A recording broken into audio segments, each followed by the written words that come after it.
ओम शांति। तो कुछ पिक्चर्स बाबा के, ये पिक्चर्स 1920s के हैं, जब बाबा एक बहुत फेमस डायमंड मर्चेंट थे।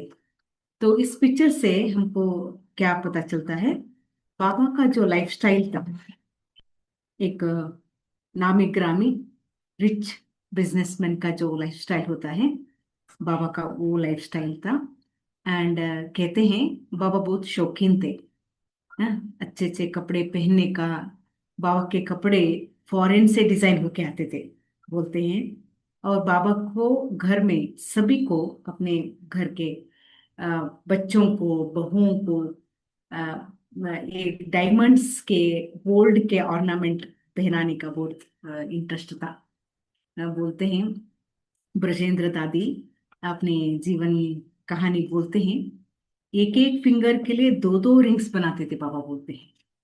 ऑल वैरायटी ना, इतने कीमती, एकदम कॉस्टली है वो रिंग्स होते थे। कभी कभी राजाओं के जो डॉटर्स और डॉटर इन लॉस होते थे, उनके पास भी इतने नहीं होते थे जितना बाबा के घर में गहने होते थे या ऑर्नामेंट्स होते थे। तो ऐसा वेरी रिच लाइफस्टाइल था बाबा का, बहुत शौकीन थे बाबा। तो ऐसा लाइफस्टाइल चल रहा था।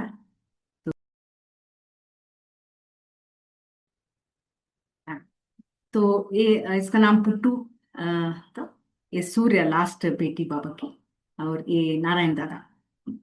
तो ये परिवार बाबा का, ये 1931 का ये फोटो है, कोलकाता में बोटानिकल गार्डन में ये फोटो लिया था।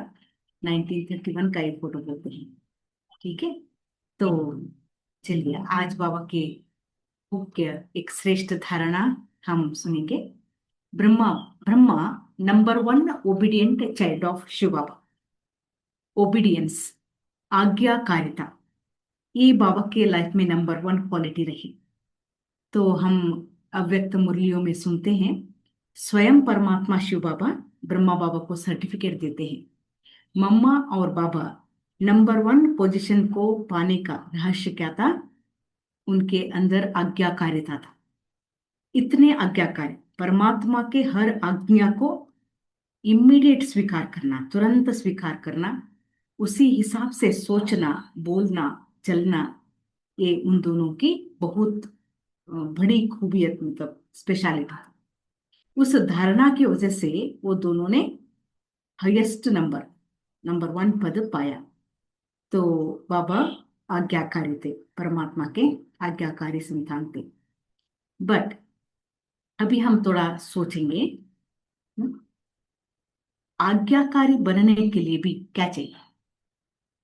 परमात्मा के इतने आज्ञाकारी ब्रह्मा बाबा थे, क्योंकि उसके अंदर genuine sincere love for God, परमात्मा के प्रति बाबा के अंदर न एक प्रेम था, सिंसियर लव था न, बहुत भक्ति किए थे। हम समझते हैं ब्रह्मा बाबा द्वापर युग से न महान भक्त रहे, शिव बाबा के भगत रहे, भक्ति मार्ग शुरू किया, सोमनाथ टेम्पल बनाया, शिवलिंग स्थापन किया, फिर बहुत हाँ, भक्ति किया। तो वो भक्ति में क्या हुआ, वो कौन सा भक्ति था जिसे बाबा बोलते हैं, वो नवधा भक्ति कहते हैं उसको। नवधा माना संपूर्ण भक्ति। कोई दुनियावी मतलब से, मतलब कोई इच्छाओं को लेकर वो भक्ति नहीं किए हैं। कुछ भगत मतलब नंबर वन भक्ति, मतलब परमात्मा को पाने की या उनसे मिलने की, है ना। वो प्रेम वाला भक्ति था, वो निस्वार्थ एकदम। तो वो भक्ति बाबा ने किया था। वो भक्ति के वजह से, उस प्रेम के वजह से वो ओबीडियंट रहे, जिससे हम बहुत प्यार करते हैं। आप अभी भी सोचिए, दुनिया में भी हम देखते हैं, बहुत प्यार करते हैं, जेन्यून सच्चा प्यार होता है, तो ऑटोमेटिकली हम उनकी बातों को मान लेते हैं। सिंपल। वो प्रेम में वो शक्ति होती है ना। हाँ? तो बाबा का ये स्पेशल क्वालिटी क्यों आई, क्योंकि भक्ति का रिकॉर्ड बड़ा स्ट्रांग था बाबा का। Love is because of long and powerful record of भक्ति। तो इसलिए बाबा मुरलियों में कहते हैं, जो मेरे मेरे पुराने भगत है, जिन्होंने बहुत अच्छा भक्ति किया है, पहले से भक्ति किया है द्वापर के स्टार्टिंग से ही, तो वो बच्चे ज्ञान में बहुत तीखे जाते हैं, उनका पद ऊंचा होता है, क्योंकि जन्म जन्म परमात्मा को प्यार किया है, याद किया है, ढूंढा है ना, उसको पाने की इच्छा रखी है, जैसे आशिक माशिक वाला प्यार, है ना। तो भले ये द्वापर कलयुग के अंदर माया के साथ भी जीवन चला ना, उस हिसाब से ड्रामा में जो पार्ट चला चला, बट हमेशा हर जन्म में भगवान से प्यार रहा। तो वो आत्माएं जब संगम पर आते हैं, इम्मिडिएटली बाबा को पहचान लेते हैं और उसके ओबीडियंट बन जाते हैं। जितना ज्यादा भक्ति किया है उतना ज्यादा ज्ञान लेंगे और उतना ही ज्यादा उसका पद होगा, उसका प्रारब्ध होगा। ठीक है। तो पूरे सतयुग के अ, द्वापर युग के इस कहानी में हम देखते हैं बाबा का नंबर 1 रोल रहा, तो क्योंकि भक्ति का रिकॉर्ड बड़ा पावरफुल था। ठीक है। तो it is like the soul is waiting, you come to me, I want to listen and obey you. जैसे कि आत्मा परमात्मा के लिए वेट कर रहे हैं, तुम धरती पर आ जाओ, तुम धरती पर आ जाओ, हम आपके बनेंगे, मैं आपका बनूंगा, तुम पर वारी जाऊंगा, और तो जो तुम बोलोगे, जो तुम सुनाओगे, है ना, एक गीत बोलते हैं ना हिंदी में, हाँ, और संग तोड़ तुम संग, ना, बाकी सारी दुनिया को मैं छोड़ दूंगा, बस तेरे संग करूंगा, ऐसे आत्मा का ये प्रॉमिस परमात्मा के प्रति। बट ब्रह्मा बाबा ने उसको निभाया, वो प्रॉमिस को, उस प्यार को निभाया, है ना, उसके आज्ञाकारी बने ना। जस्ट इमेजिन, आप समझ सकते हैं इस बात को। एट एज ऑफ 60, बाबा का उम्र तब 60 होगा, तो इतना वंडरफुल लाइफ एक्सपीरियंसेस थे बाबा के, अपने बलबूते पर सब कुछ कड़ा किया था बाबा ने ना। बोलते हैं जब बाबा सिंध से कोलकाता आए थे फर्स्ट टाइम, इन्हीं मतलब जब माता पिता का देहांत हुआ, अपने जीवन चलाने के लिए बाबा को जॉब करना पड़ा। तो जॉब करने के लिए बाबा जस्ट 15 रुपये लेके आए थे अपने घर से, 15 रुपये लेके कोलकाता आए, आके एक सेल्समैन के रूप में जॉब किया। हाँ, उसके बाद अपने बलबूते पर, बहुत हार्ड वर्किंग नेचर था बाबा का, honesty, hard working nature, very positive attitude, वो सब के वजह से इतने रिच बन गए थे पापा, अपना ही एक नाम कमाया, इतना वंडरफुल लाइफ एक्सपीरियंसेस थे। हाँ, एक्स्ट्रॉर्डनरी रिकॉर्ड था उसका लाइफ का, राजाओं के साथ बाबा का उठना बैठना था। तो at age of 60 starting something new, how easy it is. 60 के पास ना लोग तो रिटायर्ड हो जाते हैं, है ना, जो करना था कर लिया, हो गया, आप रिलैक्स, या तो गुरुकुल चले जाते हैं, वानप्रस्थ चले जाते हैं, या तो घर में रिलैक्स होके बैठ जाते हैं।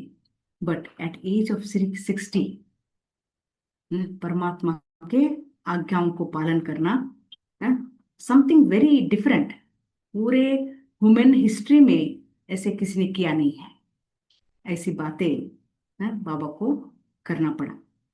इट इज बिकॉज ऑफ आज्ञाकारी संस्कार, परमात्मा उसको आज्ञा करते गए, बाबा उसको पालन करते गए। तो परमात्मा की आज्ञाओं को पालन करने के लिए इट्स नॉट इजी, है ना। कैसे थे बाबा की आज्ञाएं, क्योंकि सब कुछ आपको बोलना पड़ेगा, मैं मेरा कंप्लीट छोड़ना पड़ेगा। One need to become child, परमात्मा के सामने जैसे कि बच्चा बनना पड़ेगा, like plain slate to become obedient. क्योंकि भगवान अगर जब कोई ऑर्डर दे रहा है, कुछ बोल रहा है करने के लिए, आप अपनी बुद्धि को चला ही नहीं सकते, ऐसा है। नंबर 1 ओबीडियंट माना, मुझे कुछ पता ही नहीं है, आई डोंट नो एनीथिंग, है ना, कुछ भी नहीं, जैसे कि बच्चा होता है ना, अबोध बालक होता है? ऐसे परमात्मा के सामने अपने आप को प्रेजेंट करना पड़ेगा। तो ब्रह्मा बाबा ने वो किया है, आप सोचिए, है ना? नहीं तो अपनी भी बुद्धि थी ना, बाबा को इतनी वंडरफुल लाइफ का एक्सपीरियंस था, है ना? इतना मान शान संपत्ति सब कुछ था बाबा के पास। बट जब परमात्मा परमात्मा के सामने आए, मतलब बाबा की प्रवेशता हो गई, तो ब्रह्मा बाबा एक संतान जैसे कि छोटा बच्चा बनकर उसके सामने खड़े हो गए। आप जो भी बोलो, I am there to do it, है ना? तो ये एक बहुत बड़ी धारणा है बाबा की। और क्या होता है, अभी हम सोचेंगे इस बारे में। अगर श्रीमत को बाबा श्रीमत देते हैं परमात्मा, अगर मैं श्रीमत को एनालाइज करने लगूंगी तो क्या होगा, आप बताइए। कोई श्रीमत को एनालाइज करने लगेंगे तो क्या होगा? क्यों, क्या, कैसे, ऐसे क्यों, ऐसे क्यों, करूंगी तो क्या, नहीं करूंगी तो क्या, सोचने लगेंगे तो क्या होगा? हम भगवान करते हैं का ना, पाठ जैसे। से दूर हो हाँ। जाएंगे। भगवान का पाठ से दूर हो जाएंगे। हाँ भाई बताइए। बोल रहा हूँ दीदी, अगर श्रीमत फॉलो नहीं करेंगे तो भगवान का आशीर्वाद से मैं दूर हो जाऊंगा। हाँ, आशीर्वाद नहीं मिलेगा। बट अगर हम अपनी बुद्धि है ना, हमारा भी इंटेलेक्ट चलता है ना, जैसे कि फॉर एग्जाम्पल बाबा ने कहा खान पान की शुद्धि चाहिए, सिंपल। सिंपल श्रीमत क्या है? आप ब्राह्मण बन गए, वैष्णव बन गए, अभी आपकी खान पान की शुद्धि होनी चाहिए। ये श्रीमत को फॉलो करने के लिए, हाँ, तो बुद्धि अपनी चलती है ना, क्यों नहीं करना चाहिए, क्या हो जाएगा, है ना? होता है ना, दुनियावी नॉलेज होता है। अगर वो भी कंप्लीट वेजिटेरियन बनेंगे तो हमको जो प्रोटीन मिलना चाहिए वो नहीं होता है ना? कमजोर हो जाएंगे, बीमार हो जाएंगे। ये सारी बातें चलती हैं ना आत्मा की बुद्धि में। बट हम देखते हैं ब्रह्मा बाबा के लाइफ में वो एनालिसिस नहीं था, बिल्कुल नहीं। शिव बाबा ने जो बोला, बाबा और पूरा वो संगठन जो था, वो मंडली का, वो सीधा उसी को ऐसे ही स्वीकार करते थे। अभी हम इतना मंथन करते हैं, क्यों बाबा इसे बोलते हैं, इसको करने से क्या, इसका साइंटिफिक प्रूफ चाहिए हमको, लॉजिकल थिंकिंग होता है ना? वो सब करने के बाद, है, हम धारणा करने की सोचते हैं। बट होता क्या है, इतना हम मंथन करते करते करते, मतलब विश्वास की कमी है, वो निश्चय परमात्मा के ऊपर कम है। और मंथन करने के टाइम पे कहीं ना कहीं आत्मा की धारणा की शक्ति थोड़ी कम हो सकती है, एंड जो मदद मिलना चाहिए परमात्मा से, हम्म, उसमें भी कमी हो जाती है। करेक्ट ना? आप सोचिए इसके बारे में। तो बट ब्रह्मा बाबा ने कभी ये नहीं किया, जर्निंग, मतलब क्यों बाबा बोल रहे हैं, ऐसे करूंगा तो क्या होगा, नहीं करूंगा तो क्या होगा, है? ऐसे सोच समझ कर कुछ नहीं किया बाबा ने। जो शिव बाबा ने बोला उसको डायरेक्ट ऐसे ही अपने लाइफ में धारण करते गए। ठीक है, वो वाला ओबिडियंस होता है। एंड और एक बहुत बड़ी बात क्या थी, बाबा के सामने दूसरे कोई एग्जाम्पल्स नहीं थे ऐसे करके, हाँ, कोई एग्जाम्पल नहीं थे। हर एक श्रीमत नई बात थी। आप एक मुरली को लेके देखिए, मुरली के जो महावाक्य है वो कोई भी बुक्स में नहीं है, वेद शास्त्र पुराणों में ऐसी कोई बातें नहीं है, धारणाओं की बातें नहीं है, है ना? इतना बड़ा त्याग तपस्या की बातें नहीं है। तो Baba was the first one to do all that, and बिना कोई एग्जाम्पल के बाबा को वो सब ओबीडियंट होना पड़ा। ठीक है, अभी तो हमारे सामने कितने एग्जाम्पल्स हैं, स्वयं मम्मा बाबा है, दादियां हैं, हमारे दीदियां हैं, इतने सारे हजारों लाखों एग्जाम्पल्स हमारे सामने हैं, बट बाबा के सामने कोई एग्जाम्पल नहीं था, कोई ऐसा प्रूफ नहीं था। फिर भी बाबा ओबिडेंट है, इसीलिए उसके नंबर वन पोजीशन है ना। हमारे सामने एग्जाम्पल्स होते हुए भी हम नहीं कर पाते हैं। That is the difference. And और एक बात आप समझ सकते हैं इसमें, हिस्ट्री में हम सुनते हैं there were no clear explanations. तो बाबा जब ज्ञान बोलना शुरू हो गया, बाबा ब्रह्मा बाबा के तन में प्रवेश होकर ज्ञान सुनाने लगे, तो सब कुछ क्लियर नहीं था।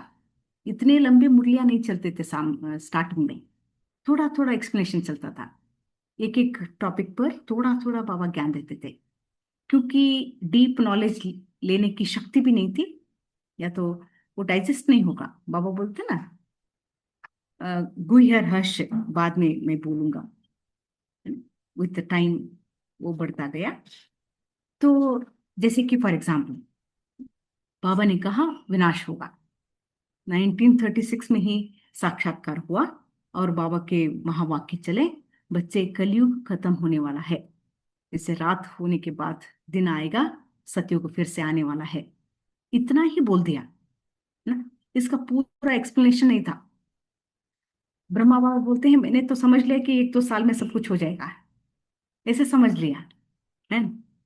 फिर बाद में पता चला, फिर शिव बाबा ने कहा अरे बच्चा, उधर ओनली आप नहीं रहोगे ना, आपके पूरे राजधानी होगी, वो सब आत्माएं भी आएंगे, उनको भी ज्ञान देना है, सारे दुनिया में ये संदेश जाएगा। तो ऐसे बढ़ता गया, बट पूरा क्लियर एक्सप्लेनेशन नहीं था, क्लैरिटी नहीं थी। फिर भी ब्रह्मा बाबा ने शिव बाबा के हर शब्द को फॉलो किया। अभी हम, कोई कुछ बोलता है तो हम उसके आगे पीछे पूरा ना, we want to understand to the end of it, and then है ना उसको धारण करने की सोचते हैं। बट ब्रह्मा बाबा के सामने ऐसा नहीं था है? उस दिन जो मुरली चलेगी वो करना पड़ेगा बस, इसका कल क्या पता नहीं। जैसे अ, कुमारियां आने लगी घर से, कौन थे ये दादियाँ, सब माताएं बाबा के पास क्लास करने आने लगे, ओम मंडली में आने लगे। तो शिव बाबा ने एक दिन श्रीमत दिया, इन सब को अपने घर से परमिशन लेटर लेके आना चाहिए। सिंपल, ठीक है। परमिशन लेटर का कंटेंट भी बोला गया, क्यों पता नहीं, है ना, बस करना पड़ेगा उस दिन, वो करना पड़ेगा। सब लेके आ गए, क्योंकि भविष्य में वो बहुत काम आ गए वो लेटर्स। जब विरोध हो गया, एंटी ओम मंडली बन गई, तो फिर वो लेटर प्रूफ थे उसके पास। क्योंकि स्टार्टिंग में तो सरेंडर की बात नहीं थी, वो घर से आते थे फिर वापस घर चले जाते थे क्लास के बाद। बट जैसे धारणाओं की बातें बढ़ने लगी, विरोध बढ़ने लगा, फिर ये दादियां, मतलब कुमारियां माताएं घर में नहीं रह पाए, अपने लौकिक घर में, उन सबको बाबा के पास आना पड़ा, तब वो लेटर्स काम आए। ऐसे शिव बाबा डायरेक्शन देते गए, ब्रह्मा बाबा उसको फॉलो करते गए। इसलिए बाबा कहते हैं निश्चय बुद्धि विजयंती। मतलब बाबा जो बोलते हैं शिव बाबा, उसके ऊपर जो निश्चय बुद्धि होकर चलते हैं, तो वो विजयी उसका होना ही है, क्योंकि स्वयं परमात्मा की शक्ति, स्वयं परमात्मा उस बात को सिद्ध कर देते हैं। अगर हम अपनी बुद्धि चलाएंगे उसके अंदर, अपना मन मत मिक्स करेंगे, श्रीमत के अंदर थोड़ा अपना भी बुद्धि ऐड करेंगे, तो परमात्मा की शक्ति जितना काम करना चाहिए उतना काम नहीं कर पाएगा, उतना गैप हो जाएगा,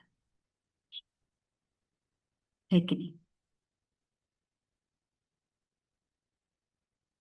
तो ब्रह्मा बाबा ने अपने बुद्धि को क्लोज कर दिया। बस आप सोचिए, अपना विचार, मैं ऐसा समझता हूँ, मेरे हिसाब से ये ठीक है, ऐसा करना चाहिए, ऐसे सेंटेंस ही नहीं थे।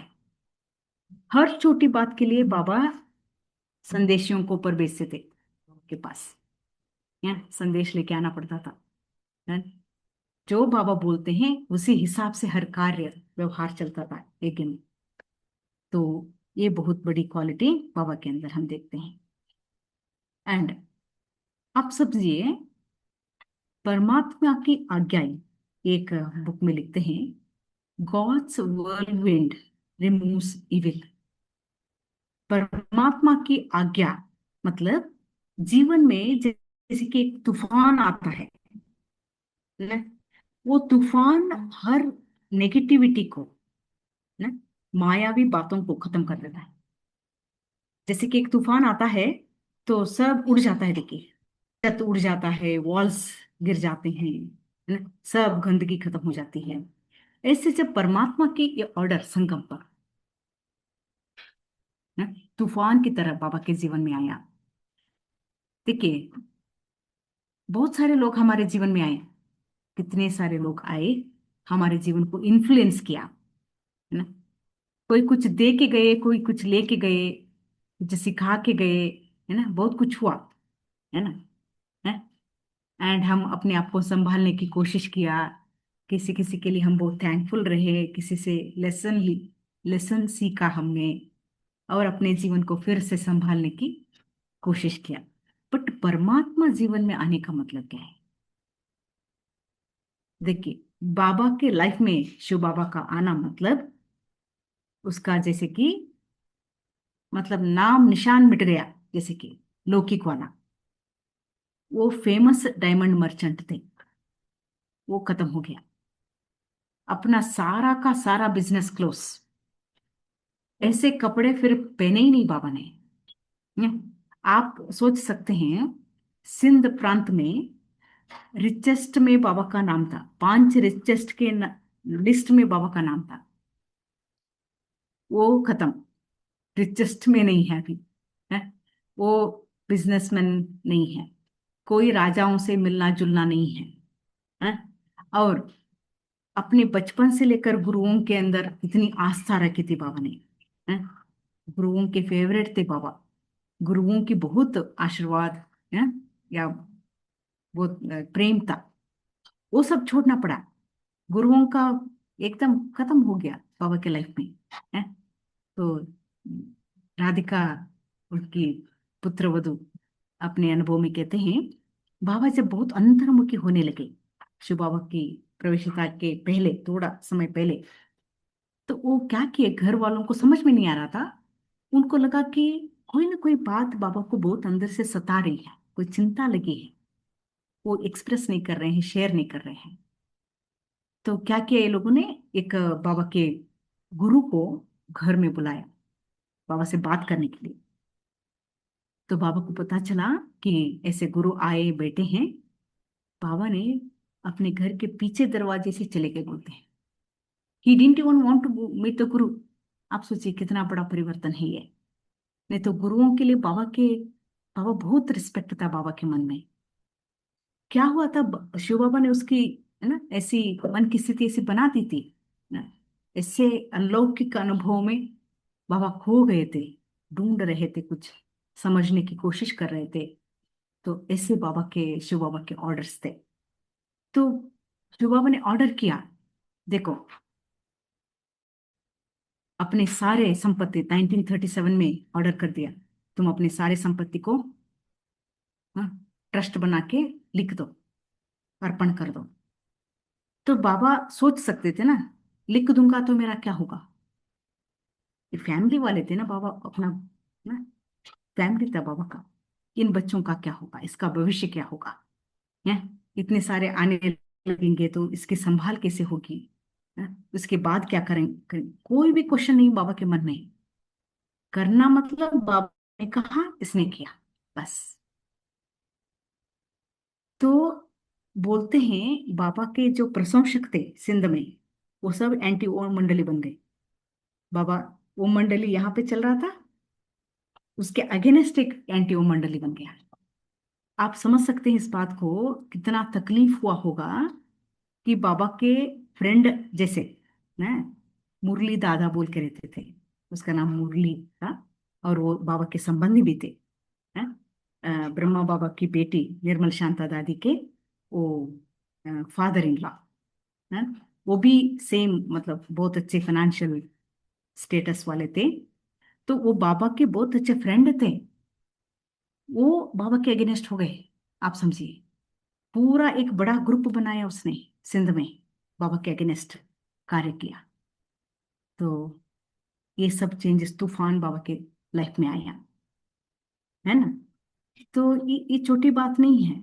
कोई ऑर्डिनरी आत्मा भगवान के ऑर्डर्स को मान नहीं सकता, मतलब चल नहीं सकता। It's not easy, but your power changes me for ever. परमात्मा की जो शक्ति है जब हमारे हमारे जीवन में आती है तो सब कुछ चेंज हो जाता है ना। है? जैसे कि तूफान आने के बाद छत सब उड़ जाता है, वॉल्स गिर जाते हैं, ऐसे हमने जो बनाया था द्वापर कलयुग के दौरान, मतलब इस जर्नी के अंदर हमने बहुत कुछ पाल के रखा था।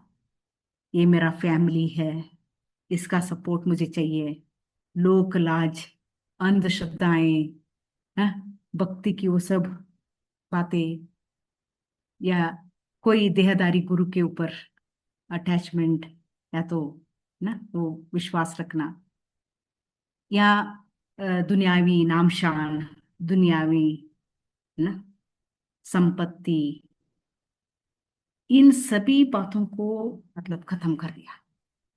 आप सोचिए कितना बड़ा ये परिवर्तन बाबा के लाइफ में आया। क्यों नंबर वन ब्रह्मा बाबा? क्योंकि उस तूफान को अपने जीवन में स्वीकार किया, सब कुछ छोड़ने के लिए रेडी हो गए बाबा, है ना। सब कुछ छोड़ने के लिए रेडी हो गए। बोलते हैं अपने परिवार के साथ एक बार भी बाबा ने मीटिंग नहीं किया, मुझे ऐसा हो रहा है, ऐसा करना चाहता हूँ, कुछ भी नहीं, कोई डिस्कशन ही नहीं है। क्योंकि भगवान को इतना मतलब हाई प्रायोरिटी दिया अपने जीवन में, हाँ, इतना बड़ा पोजीशन दे दिया, उसके सामने बाबा को और कुछ दिखाई नहीं दिया। ठीक है? तो आज्ञाकारिता परमात्मा के लिए मतलब इट्स नॉट इजी थिंग, है ना।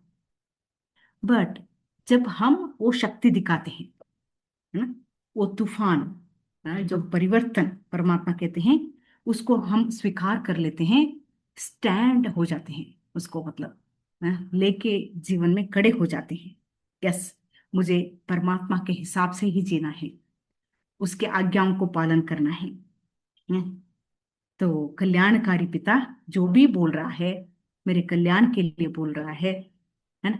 ये विश्वास हम जब दिखाते हैं तो परमात्मा प्रसन्न हो जाते हैं, अपने आप को बलिहार करते हैं उस आत्मा के ऊपर।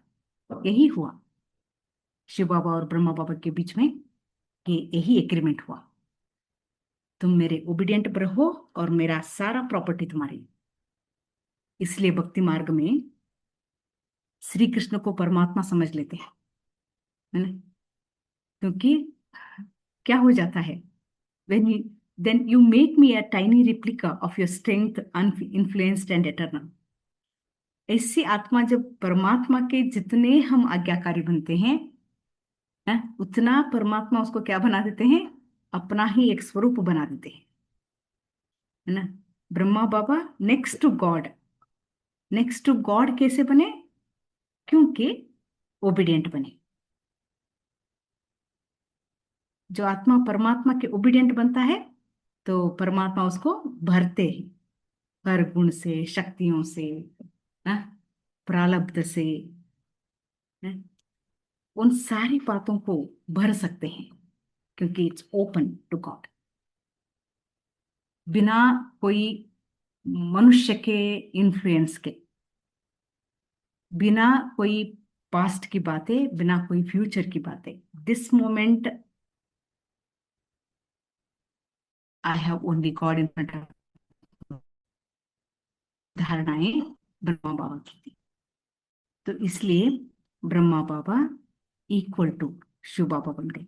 इसलिए जब भी हम ब्रह्मा बाबा की फोटो देखते हैं, चित्र देखते हैं, तो उसके अंदर शिव बाबा की याद समाई हुई है, स्वरूप बन गए। इतना याद किया बाबा को, इतना उसके साथ कंबाइंड रहे कि उसको देख के भगवान याद आता है।